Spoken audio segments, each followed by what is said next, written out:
تو دنیا کو اب اس کی توجہ جو ہے وہ انڈیا پہ ڈالنی پڑے گی، کیونکہ اگر ایک اسٹیٹ جو ہے وہ ٹیررزم پھیلا رہی ہے اور وہ اسٹیٹ جو ہے وہ ایٹمی قوت بھی رکھتی ہے، تو آپ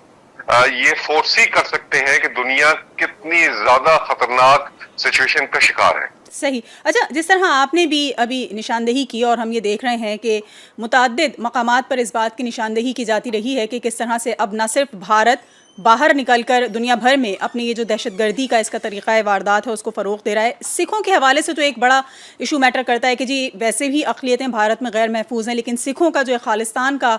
مطالبہ ہے اس حوالے سے خاص تنفر پایا جاتا ہے بھارت میں۔ اور کل کا ہی واقعہ ہم دیکھ لیں کہ جس طرح سے بی ایس ایف کے اہلکاروں نے خالستان کا نام استعمال کرتے ہوئے 5 سکھ جو ان کے آرمی آفیسرز تھے ان کو کتنی بے دردی سے جو ہے وہ قتل کیا ہے، تو اس سے یہ کھل کر واضح ہو چکا ہے کہ اب بوکھلاہٹ میں بھارت خود سمجھ نہیں پا رہا کہ اس کو کرنا کیا ہے۔ جی بالکل، آپ کی وجہ بات ہے کہ جو بھارت نے اسکیم بنائی تھی پاکستان کو بدنام کرنے کے لیے اور اس کی آڑ میں اپنے مضمون مقاصد کو پائے تکمیل تک پہنچانے کے لیے، وہ تو جب آیا ہوئی ہے تو واقعی میں جو پاکستان کی طرف سے جو شواہد جو ہے دنیا کو پیش کیے گئے ہیں، ہندوستان اسی بھکلاہٹ میں وہ اپنے ہی جو فوجی ہیں آپس میں جو ہے وہ نبض آزما ہے اور ایک دوسرے کی جان کے درپے ہیں۔ اسی طرح آپ دیکھیں کہ اس کی جو فضائیہ ہے ہندوستان کی، وہ اپنے ہی شہریوں پر، اپنے ہی گاؤں پر، شہروں پر جو ہے وہ بمباری کرتی ہے، اور اسی طرح ہیلی کاپٹر ایک دوسرے سے کریش کرتے ہیں۔ تو ٹریننگ کا اور پروفیشنلزم کا تو یہ عالم ہے ان کا۔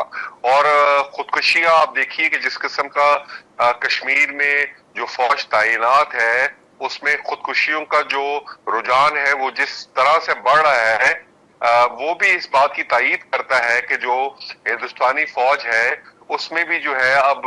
یہ چیز سمجھ آ رہی ہے کہ ہم اپنی ہی جو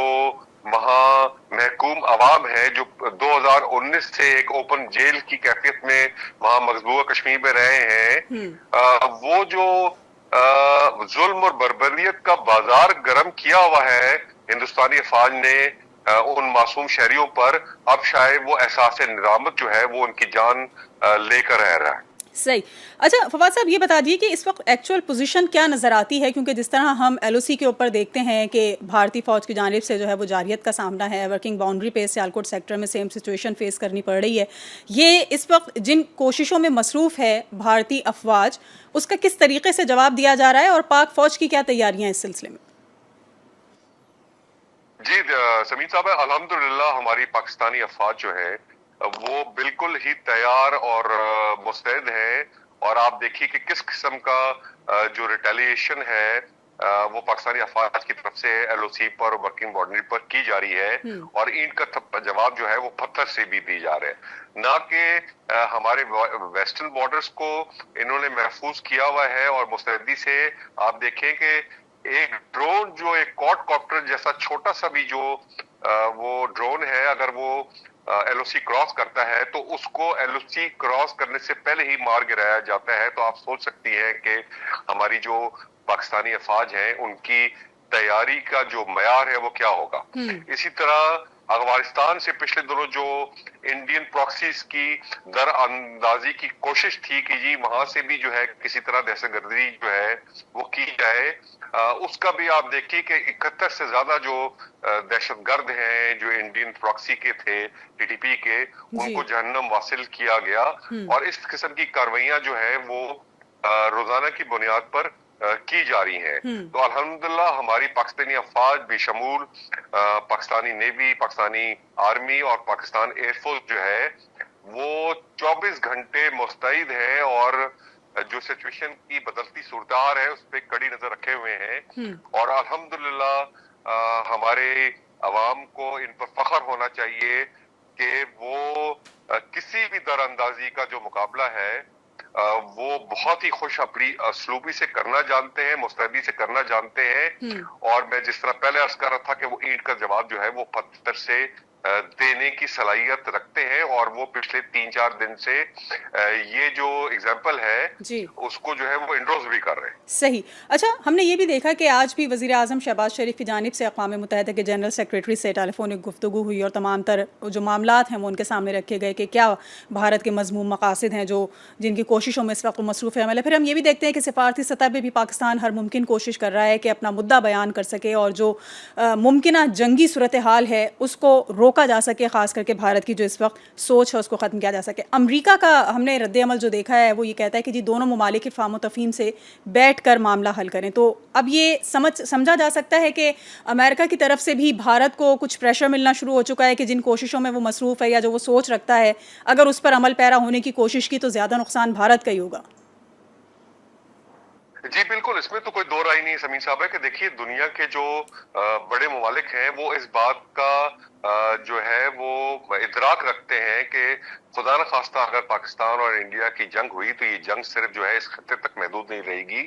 کیونکہ دونوں ممالک جو ہیں وہ ایٹمی قوت رکھتے ہیں، تو اس کی آگ سے شاید دنیا بھی محفوظ نہ ہو. جو مختلف ممالک کے سربراہان ہیں وہ اس بات کا بھی ادراک رکھتے ہیں کہ پاکستانی جو حکومت ہے اس نے بہت ہی زیادہ صبر و تحمل کا مظاہرہ کیا ہے، اور ہمارے وزیر اعظم کا وہ بیان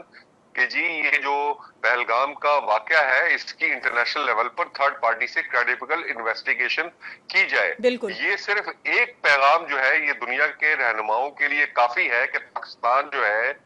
وہ یہاں جنگ نہیں چاہتا، اور جو اگر وہاں ٹیررزم کا کوئی وہاں واقعہ ہوا ہے انڈین ہیل کشمیر میں تو وہ اس کی مذمت بھی کر چکے ہیں. حالانکہ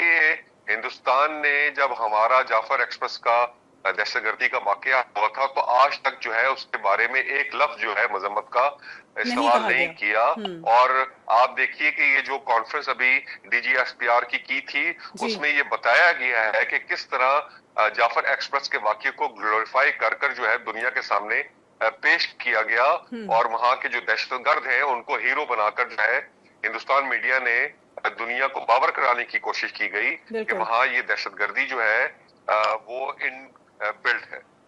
صحیح، ٹھیک. بہت شکریہ. ہمارے ساتھ موجود تھے senior defence analyst major Fawad Siddiqui, اور ہم کچھ بات چیت ان سے کر رہے تھے اس وقت پہلگام واقعے کے حوالے سے جو ایک حالیہ پریس بریفنگ دی گئی ہے نائب وزیر اعظم Ishaq Dar, D G I S P R اور ترجمان دفتر خارجہ کی جانب سے، اور یہ کوشش کی گئی ہے کہ ہم عالمی سطح پر اس کیس کو زیادہ مضبوط بنا سکیں کہ کس طرح بھارت پرزور کوششوں میں مصروف ہے کہ وہ کسی طرح سے پاکستان کے اوپر دعویٰ بول دے، لیکن اس کی یہ کوششیں کامیاب نہیں ہونے دی جائیں گی. ایک بریک لیں گے، بریک کے بعد واپس آئیں گے تو کچھ مزید مہمان اسی موضوع پر ہمارے ساتھ موجود ہوں گے. ہمارے ساتھ رہیے.